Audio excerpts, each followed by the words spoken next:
My sketches are like a diary for me, so if I look back at the drawings I did before and I put them on a desk, I can see also the places where I was. Sometimes I even put the exact hour or minute on the sketch, and these small black and white drawings are kind of little stories of the moment when I was on the flight or when I arrived to a city, to a hotel, and then it's very interesting to look back at the previous travels of mine, just looking at the drawings and having a vision how it went and how it was then. Using all these drawings that I have, small scale, black and white little drawings, and I'm choosing from like 80 of them, I choose like 5. And then with these 5, I decide which scale I will make the painting of, like it's gonna be 120 to 180 centimeter scale of a painting, and then I'm blowing them up.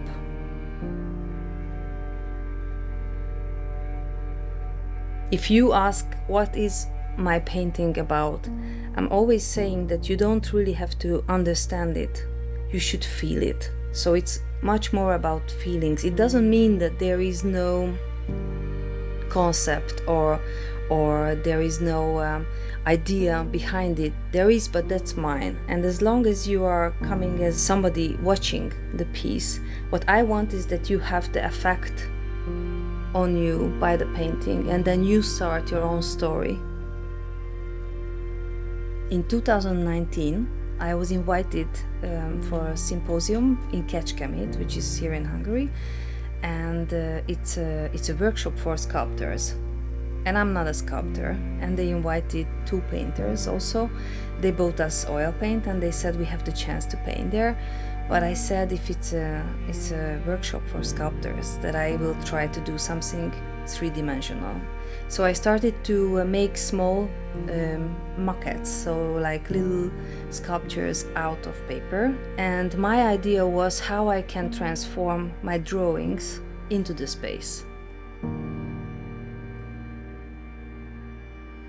I did 5 small stainless steel pieces, and I chose 4 of them and I put them on my desk, and I was thinking, what if they wouldn't be single pieces, but it would be a sculpture park?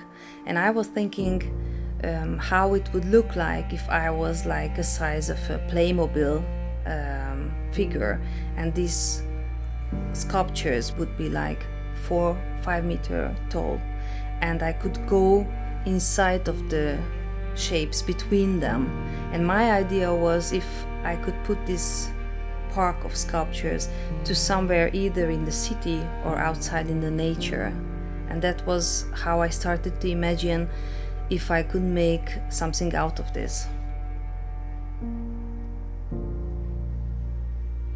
With these stainless steel sculptures, these 4 pieces that I put next to each other so they could in a way interact, they look a little bit like this, the Spanish wall which you use that you change your dress behind.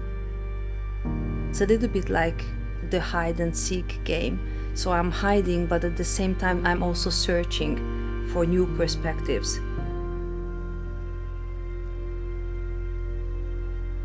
When I'm in the process of making a painting, very often during the process I look at the work and I feel that what if I would stop here?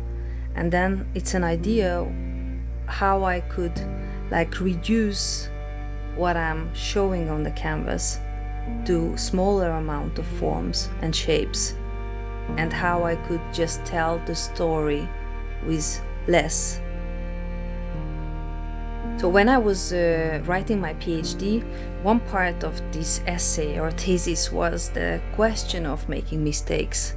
And very often we have the idea that we shouldn't make mistakes. Everything all the time should be perfect. And I'm describing in this thesis that once I was working on a painting and I made a surface on a side of a painting and I just didn't like it, something was wrong with it. And when I removed the paint, the pigment already started to kind of get into the canvas, and I got a new surface out of that. And if I didn't make the mistake, I wouldn't get a new result. So I think painting is a possibility where you can try out things, and very often it's the process that brings you the new possibilities or results.